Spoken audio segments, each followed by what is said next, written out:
everybody, and thank you for being here. My name is Bob Copper. I am a sales engineer for Airthings for Business, and we will go ahead and get into what Airthings for Business is, who we are, what we do, and how we empower the world to breathe better. As I said, the purpose of Airthings for Business is helping our customers understand the air that they breathe and to empower people in the world to breathe better. Airthings for Business was founded in 2008. We have approximately 140 employees, and we are one of the leaders in battery operated indoor air quality monitoring solutions. We are based in Oslo, Norway, the home of fresh air, and we also have a worldwide headquarters here in Fort Worth, Texas. About 75% of our business to date on the B2B side does come from North America. A fun fact about air quality is humans will spend 90% of our time indoors, and indoor air quality, interestingly, is 2 to 5 times worse than outdoor air. In fact, another interesting thing is by the time, on average, people in the US turn 40 years old, between work and home and the car, about 37 full years of our lives by the time we're 40 are spent indoors. Our goal, of course, is to improve health and productivity of our customers. And this includes customers in schools, in offices, in warehouse. And what we have found is that by tracking indoor air quality and kind of using data points and data-driven correlations, we can improve actionable plans to really improve the health and the longevity of people and occupants within these facilities. We can reduce sick time, you can increase productivity, and even increase and generate more sales. Another interesting benefit to the Airthings platform is, hey, indoor air quality is great. Being healthy is great, but what else can we glean from the data points that Airthings is providing? Well, what we can tell you is, hey, a building, for example, the corporate office is probably most often not in use, right? Monday through Friday, even if you work 12 hours a day, that's still 12 hours where the building isn't used, and then probably not used on the weekends either. So how about understanding, hey, where are we leaving lights on? Where are we overheating or overcooling? Identifying trends. That is something just purely based on indoor air we help our customers with. So here are basically 4 pillars that Airthings for Business really focuses on to drive that maximum value for our customers. A lot of companies, can probably get you some data points, right? Your CO2 indoors is 1,000 parts per million, okay? But what does that really mean? And if I adjust it, if I spend that time and effort to adjust it, what is the actual benefit? So these 4 pillars we look at: building performance. Okay, how is the building performing? Some people take this one step further and they use Airthings to push for building certifications, right? Like WELL and Reset, that prove on paper that, hey, we are following official guidelines. Our air is absolutely healthy and clean. And probably on the flip side of that, these facility owners are able to maybe charge more for the space. We see HR managers also using healthy indoor air and healthy buildings as a selling point to recruit talent. Space utilization. Very interestingly, we know that when a human is in a space, CO2 is the #1 indicator. Okay, so based on, hey, what are the dimensions of Bob's office, Tom's conference room, and other attributes of temperature, humidity, CO2, noise, light over time, we can kind of give you a very close approximation of, hey, on Monday, which spaces were used, how many minutes were they used, when were they used, kind of, help you understand maybe how to plan and forecast, which rooms are more used than others. Energy efficiency, we kind of touched on that as well, kind of optimizing the facility in terms of cost reduction. And then also human performance and health. Again, they're looking at reducing absenteeism, kind of giving customers more incentive to come into work. In fact, what we found is a lot of our customers who really drive innovation and push to have the best indoor air quality at work is that their air quality is likely far superior to the air quality certainly outside, but then also to the air quality in homes as well. Um, so as we move on here, let's talk about the Airthings solution. We look at our entire A to Z process in 3 steps. Okay. How do we affect change intelligently? Well, we want to do that with data. So let's start by getting data. How do we do that? So Airthings has a number of wireless, sleek and clean designed battery operated sensors that go right on your wall, right? A wall in the conference room, a wall in the hallway, walls in your warehouse, walls in the stairwells, this kind of thing. And over time, you're gaining more and more and more, hundreds of thousands, millions of data points about how all these different areas are behaving. Once we have this data, over weeks and months and years, now we can kind of glean insights and correlatives. As I said before, hey, a data point, your CO2 is 1,000 or maybe 4 or 5,000, right? Very high. Maybe you're pushing that OSHA limit.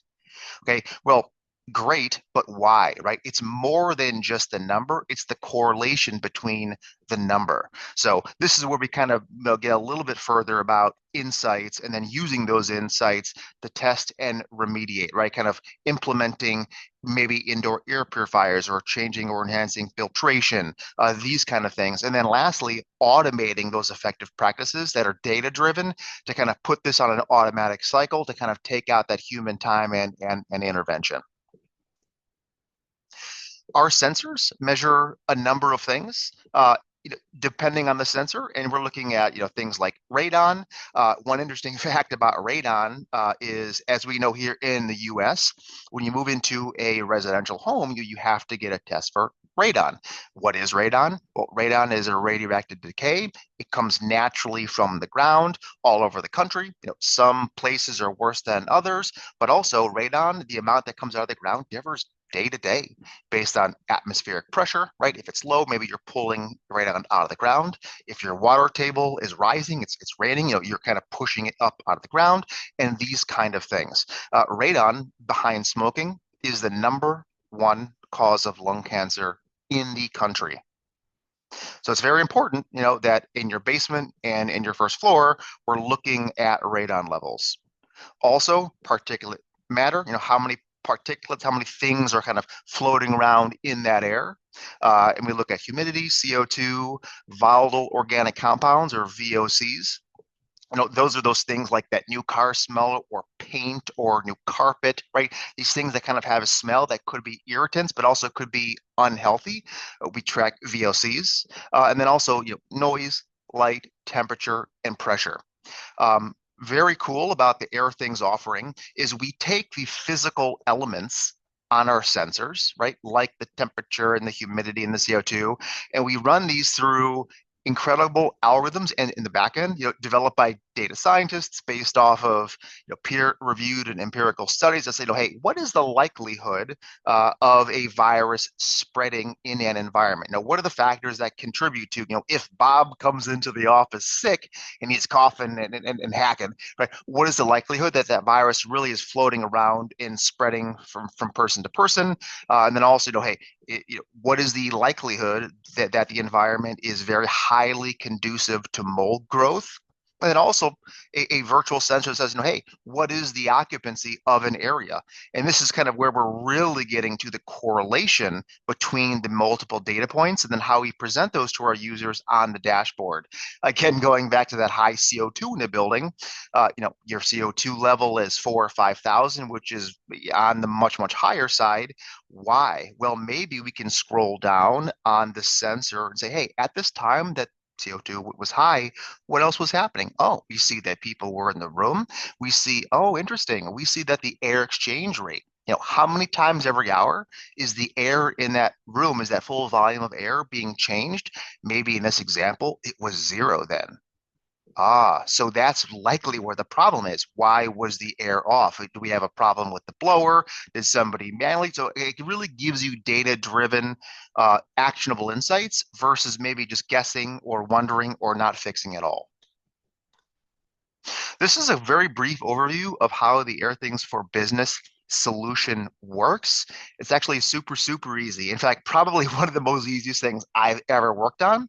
And I come from a more of a technical background, but even people that we work with that are not technical at all, they love it. On the left-hand side, under the Airthings devices category, these are the Airthings hardware. These are the sensors, okay? These sensors come in a box. They already have nice lithium batteries in them. They're all ready to go, and they come with command strips. Okay, so if you've ever hung a picture on a wall, you just pull off the sticky, it sticks to the back of the Airthings sensor and onto the wall, and that's it. So mounting and hanging is less than a minute from the box to the wall. All of the sensors on the back have a QR code. We have a phone app that you scan the QR code and give the device a name. Bob's office, conference room A, gym number one, right? And they're automatically, after you save the name of the sensor, onboarded into your business dashboard, right? Uh, Building number one, floor one, Bob's office. You scan the device, give it a name, Bob's office, and you have a nice, wonderful Airthings, for example, Space Pro monitoring air in Bob's office. So new installs, retrofits, incredibly fast and easy. Again, completely wireless and battery operated, even at the most aggressive sampling rate, which not everybody needs. You're looking at many years of battery, up to 20 years battery on some of our solutions. All of these sensors talk wirelessly to an Airthings hub, which is here in the middle. It's a hub for business. The sensors automatically find the hub. There is nothing you can do. What you do is plug it into wall, and that's it. Okay. Sensors will automatically scan, say, hey, what's the best hub near me and the best connections? Automatic. Okay. The hub will automatically send all of this via the built-in SIM card. So think of like a cell phone, all the way up to your Airthings cloud. So completely automatic. You scan the sensor, scan the QR code, it turns on. It's already got batteries in it. It will automatically connect to your plugged-in hub, automatically be visible on your Airthings for Business dashboard website account. All of the data, super fast and easy, full end-to-end encryption. And then for those amazing developers and programmers out there, Airthings for Business offers an entire suite of integration solutions, all included, nothing is extra. So you're looking at webhooks, RESTful API, MQTT data, and BACnet data. Not everyone knows or uses BACnet, but BACnet is a building standard that's been around for decades, that basically says, hey, we have hardware from many different vendors over decades. We don't want to log into your system and this system and that system. How about you just put all of your data into a standard format that this solution called BACnet understands and give us the data like that? We have you covered. Super quick, super easy. So from a high level, here are the 5 devices that Airthings for Business offers. By far and away, the 2 most frequently used are Space Pro and Space CO2 Mini. Okay, so your Space Pro looks at things like that temperature and humidity, but also CO2 and particulate contaminants in the air. And Space CO2 Mini is a little bit of a smaller form factor, kind of built for those small to medium-sized offices and rooms and huddle rooms. And we're seeing a lot of adoption for these really neat foam booth size individual areas where people can kind of get in and have their own area. Our customers want to make sure that not only is the temperature in these little foam booths adequate, but that people aren't gassing themselves to death with all of the CO2 as well, right? CO2, it makes you tired. You don't perform as well. So Space CO2 Mini and Space Pro, definitely the flagships. Each of those devices, with many of the others, do give you those virtual sensors that added value to kind of really understand that full picture of what's going on in the space. Some of the key features of our dashboard: you can hop into the dashboard, monitor your air quality by building, by space, which is like a room or an area. You can analyze events that occur, right? So if you say, hey, wow, my particulate matter during wildfire season across the board in this building has risen from a very low level, let's say 5, and we'll just leave the units off for now, right? And now it's 50, right? We're way higher. That's a very noticeable increase, and you're going to, see health consequences of a particulate matter that has increased tenfold, right?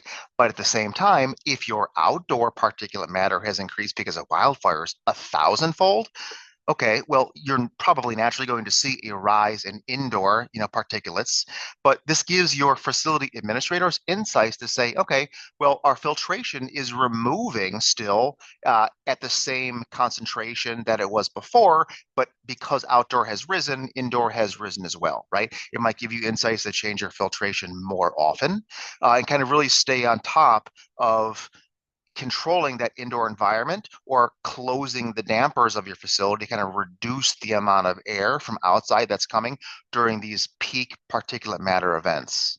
Also, easily set alerts, right? So you don't even have to log into the dashboard. No, give me an email, give me a message when a space, when a building, when a number of spaces exceeds a certain threshold. A fun example is we have a customer who has freezers on every floor for popsicles and these kind of things, right? So you can walk into the kitchen and have a treat. Well, they have the Space Nano inside of their freezer, and this is a sensor that's a little bit more rated for your extremes in temperature, and they want to know, hey, give me an alert if this freezer is over 32 degrees Fahrenheit. Just interesting different use cases, right? We have floor plans. Think of it as like a 2 or 3D model to kind of visualize, hey, in the floor plan, without looking at a list, overall, looking at all of my rooms, which rooms are the rooms that are performing within or without of a threshold. And how that works is we'll kind of turn those rooms, green, yellow, or red, right? Hey, if temperature is higher than 77 but lower than 66, turn that gym red, right? So kind of easily, either getting an alert or visualizing it on the floor plan right on the dashboard. These reports can be downloaded that we have, right? Hey, I want to have every day that I come in on Monday morning a report in my inbox that says, hey, which are my worst performing rooms and spaces over that last week, right? Blast that off or send that off or just have that also be sent over to your facility manager team. So a lot of different unique and fun features that are incredibly easy to use.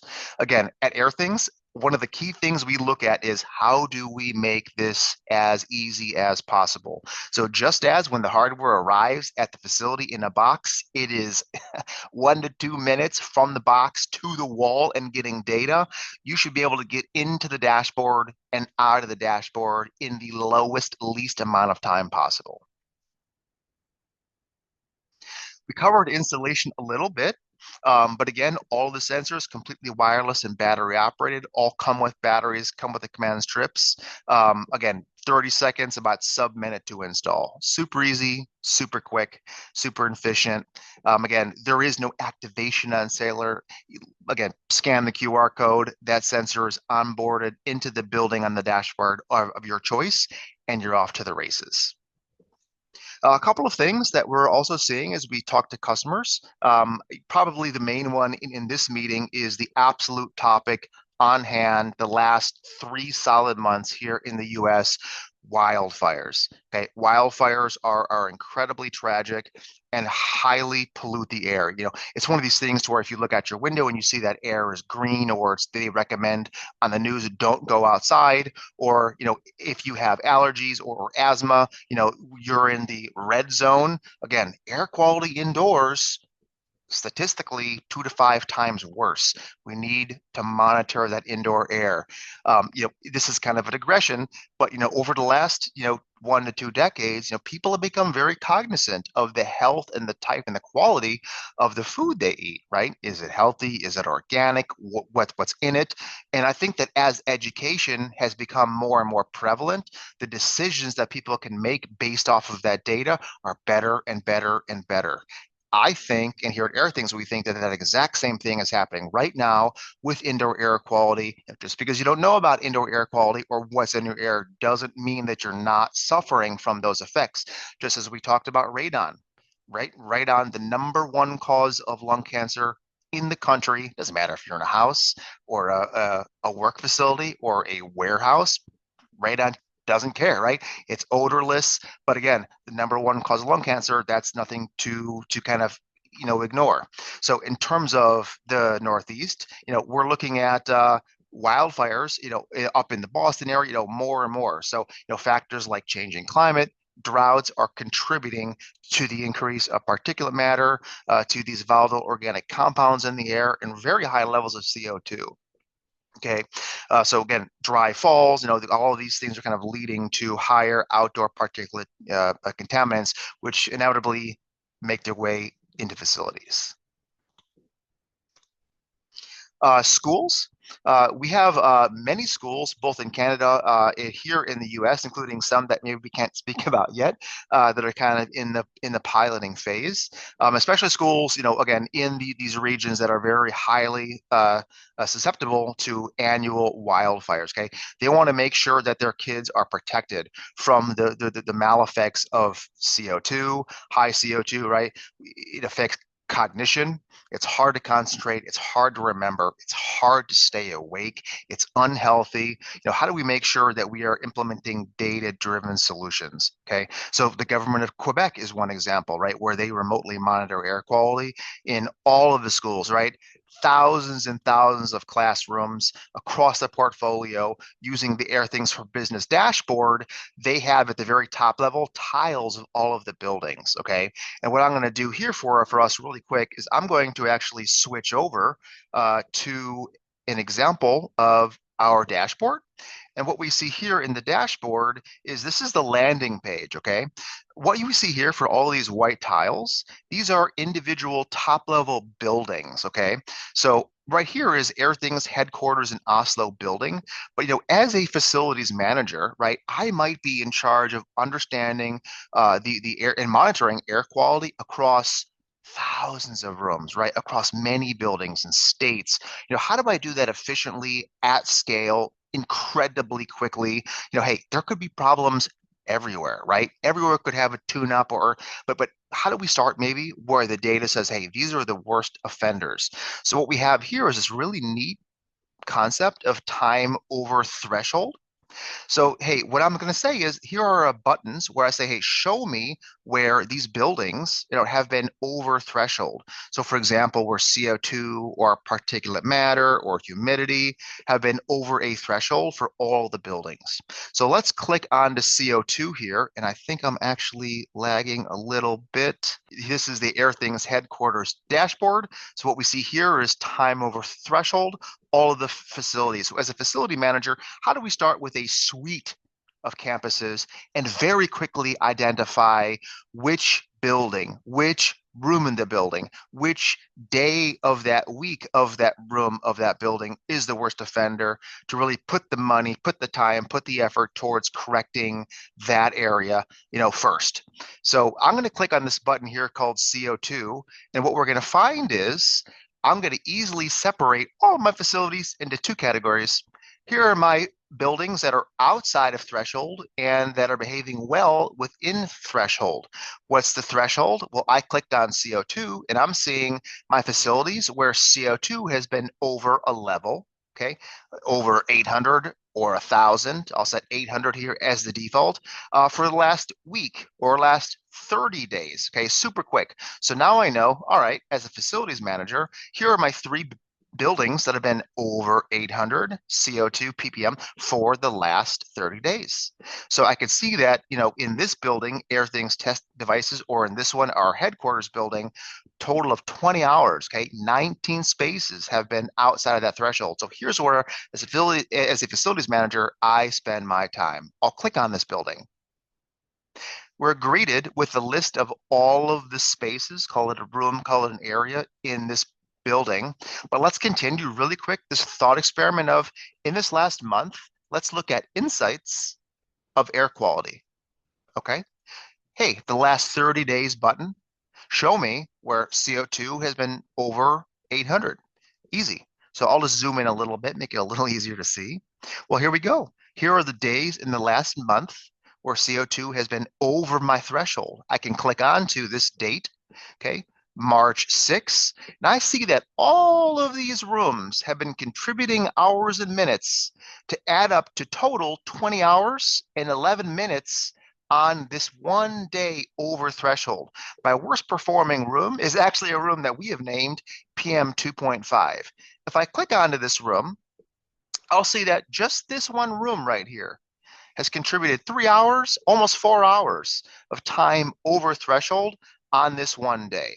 Okay, so we really make it super fast, easy, and efficient to really delve in and from that portfolio wide right down to the room that is the worst offender, and even right onto that time of day that we had seen that peak in PM. And I'll kind of end and maybe wrap up here. I know I'm a little bit limited on time, but again, as a facilities manager, if I found that this room called PM 2.5 on March the 6th was that worst performing room, hey, let's click onto that room. Okay, bring up that room and let's do a custom search for March 6th to March 6th. Okay, let's figure out maybe what was really going on. I'm going to click on list view. And how cool is this?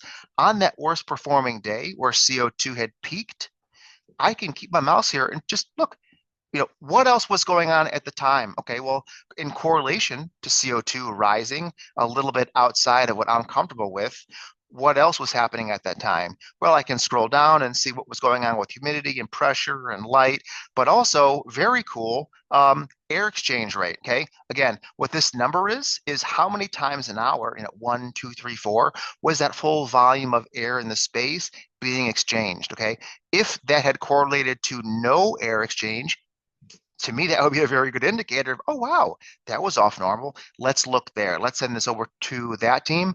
And as a facilities manager, let me get back to doing something else in my day. Very interesting, very neat, very helpful data. And that's at Airthings. What we're here to do is to empower people to breathe better, empower our users to spend the absolute least amount of time possible in our solution to get data, to get corrective actions, and to empower the world to breathe better. And with that, I thank you for your time and I'm happy to take any questions. That was great, man. I really appreciate it. You know, um, wow, I've got more questions than we have time. But this is our second year doing Baltimore Climate Tech 2025. Last year we focused on, commercial properties, specifically those that are 35,000 square feet or more, because Maryland has the most aggressive climate law in the country, called the Maryland Climate Solutions Now Act. And most building owners and corporate tenants don't know the law exists. And so we spent last year talking about that. This year our focus is on, healthy, smart, high performance homes, the case for affordability, expansion and innovation focused on, single family homes, multifamily home sector.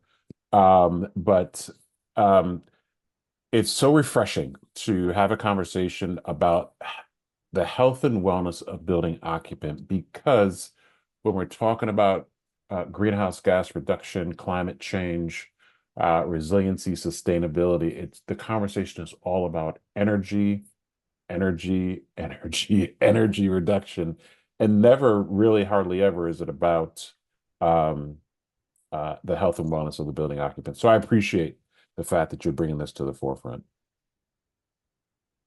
Oh, thank you My so much. Yeah, absolutely. And also you mentioned, what did you say? The average 40-year-old spends about, what was it, 35 uh uh days, or 35 years of their life indoors. It is an unbelievable stat. Um, by the time that an American here in the US is 40 years old, they'll have spent a combined 37 years of their life indoors, which really means that we have become an indoor species.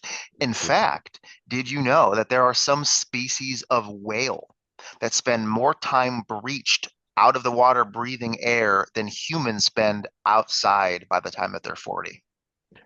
I know I saw that stat in an Airthings video before, and I just thought that was so amazing. And I often say that the indoor air quality is up to 100 times worse than outdoor air quality, especially here in Baltimore, where we've got the second highest rate of asthma-related emergency room visits in the country and the second highest rate of asthma-related fatalities in the country. With African American females kind of leading that demographic. But folks, if you ever want to know how to calculate how many years you spent indoors, whether that's in a home, a train, plane, car, work, just multiply your age times 0.9, and that'll tell you how many years you spent indoors. And mine is 49.5 years of my life spent indoors. So, you mentioned an example, and I don't know if this is just an example about CO2 levels being above OSHA standards. Are you fine? Are you actually seeing buildings that have CO2 levels above that 5,000 parts per million? So we actually are, and it's Oh very my concerning. God. In California specifically, where we have wildfires, Yeah. what we're seeing is now OSHA, and there is a little bit of nuance here because businesses, schools, they are beginning more and more of the legislation. They are beginning to be required to Hmm. measure. Hmm. But then the implementation of corrective action is kind of a little bit of a different topic. You would kind of imagine those to be one and the same, right? You have to measure and fix. Hmm. But of course, due to the numbers that we're seeing, schools are very on top of correcting this. OSHA typically goes off of a standard average number of hours in a day. If that Hmm. average is above a level, say 5,000, so Hmm. while we do see, for example, peaks of CO2, being Hmm. over 5,000, that is kind of just what it is being a peak, which is obviously concerning, but, just to maybe wrap this a little bit back to your thought about saving money, right? Hey, at the end of the day, I get it, money is Hmm. king. Money Hmm. drives every decision, right? If we want to eat healthy but we can't afford it, then maybe we can't eat as healthy as we would like. If we Hmm. want to breathe good air but maybe it's very expensive or it's too unaffordable for the budget, then maybe we have to postpone that, right? But when we look about the air things, offering, one thing that we have to keep in mind is, we do give our customers the insights on, hey, we're wasting 22% or 48% of our energy Right. in just this building alone over a month. That will add tremendous value to kind of really tracking and understanding and implementing correlative changes to drive that number down. But I think also on the flip side is, when customers are more productive and they're coming into the office, and they're happier and they're able to perform better. That ultimately will drive a business itself to be more productive and to make more money. Totally agree. I mean, that's when you use the JLL rule, the 330 300 rule, right? $3 a square foot spent on energy, $30 a square foot spent on, operations and rent, and $300 a square foot spent on employees and benefits.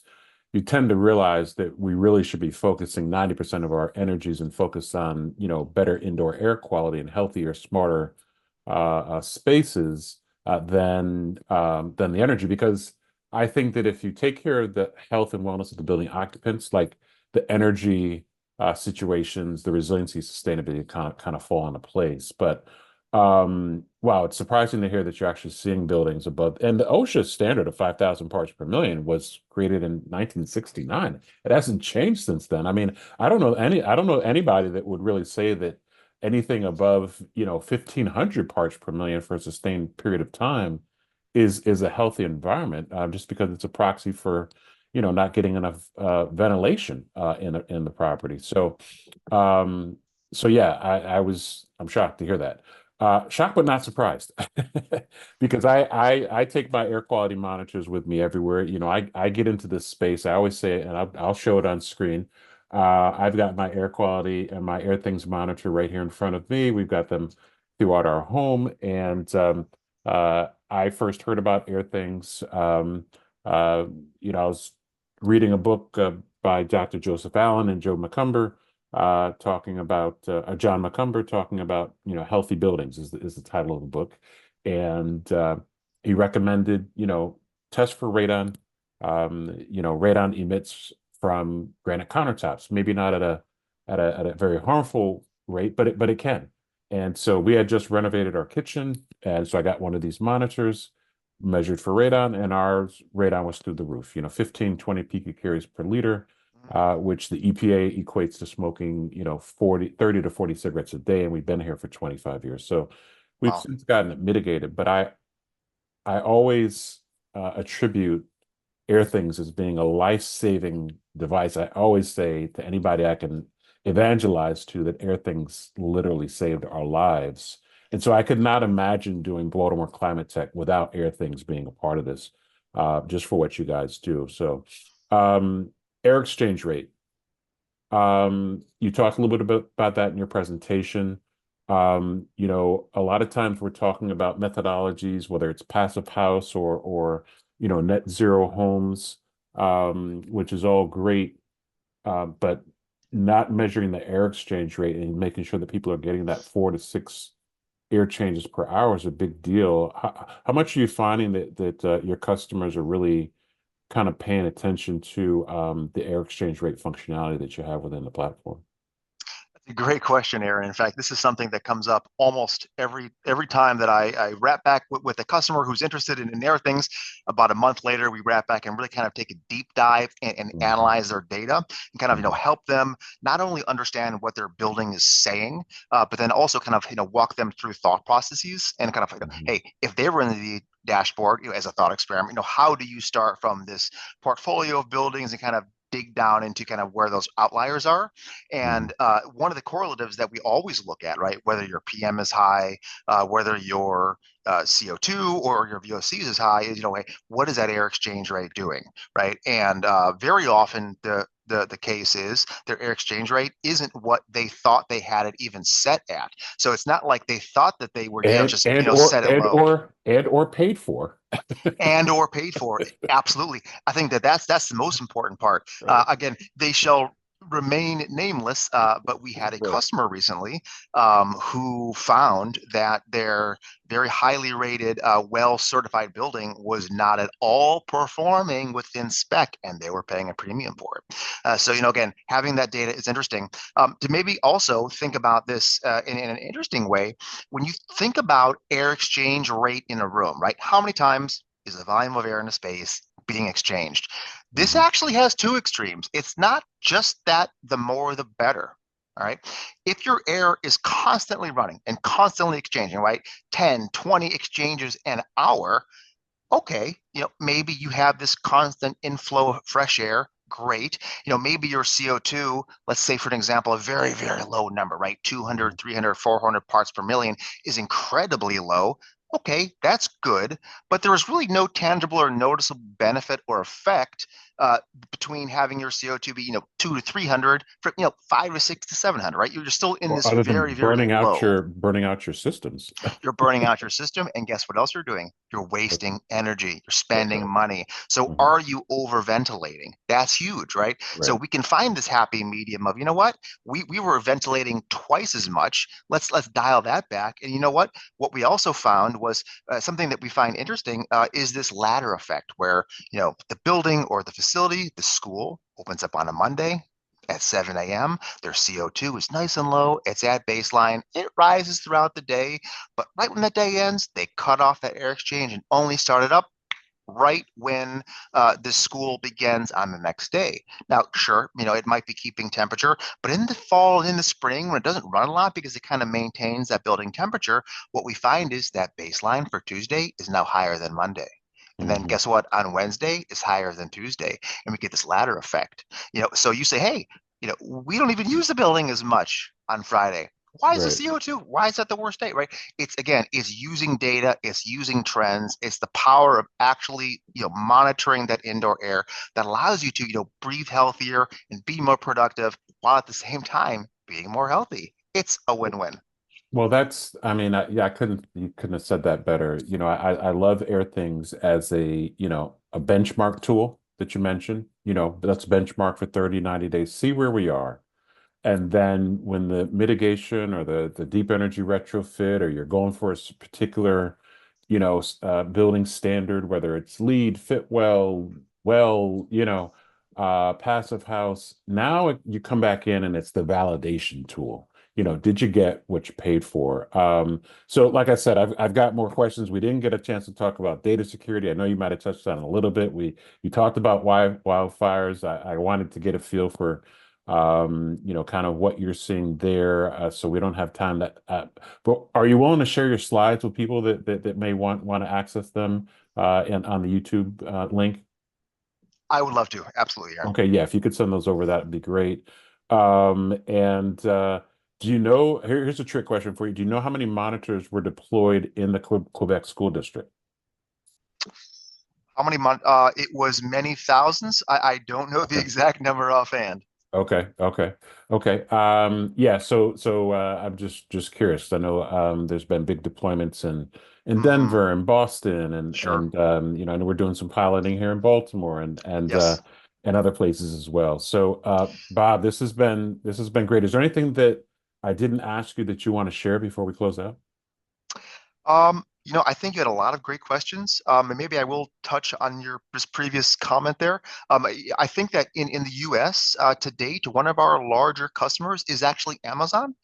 Throughout their Yes, many, many, many yes. headquarters facilities, they use Airthings exclusively for their indoor air quality. And I think that, in their one single Airthings for Business dashboard account, when you talk about can this solution scale? They have well over 30,000 Airthings monitors. Wow. So okay, so I'm glad you brought that to my attention, and Dr. Joseph Allen was very instrumental in that installation. If anybody's watched the 60-minute interview with Dr. Joe Allen, he talks about how he talks about and actually demonstrates and shows an Airthings monitor inside of that. We'll link that up to the playlist as well. But I wasn't privy to exactly how many. That's got to be the largest. Would you say that's the largest Airthings deployment worldwide? I believe that is one of the two largest. Yes. Yeah, so when I work with clients, I'm always like, yeah, and this is the same one that Amazon uses. But Exactly. I didn't know they've deployed so many. Bob, man, this has been great. Thank you so much for your time, your subject matter expertise, your leadership on this topic. I really appreciate you, man. Thank you so much. I really appreciate being here and have a great day. Absolutely. Get well. We need you to be up on your feet and running a 5K once your foot gets healed up, okay? Thank you so much. I appreciate it. All right, Bob, have a good one. You will. Take care.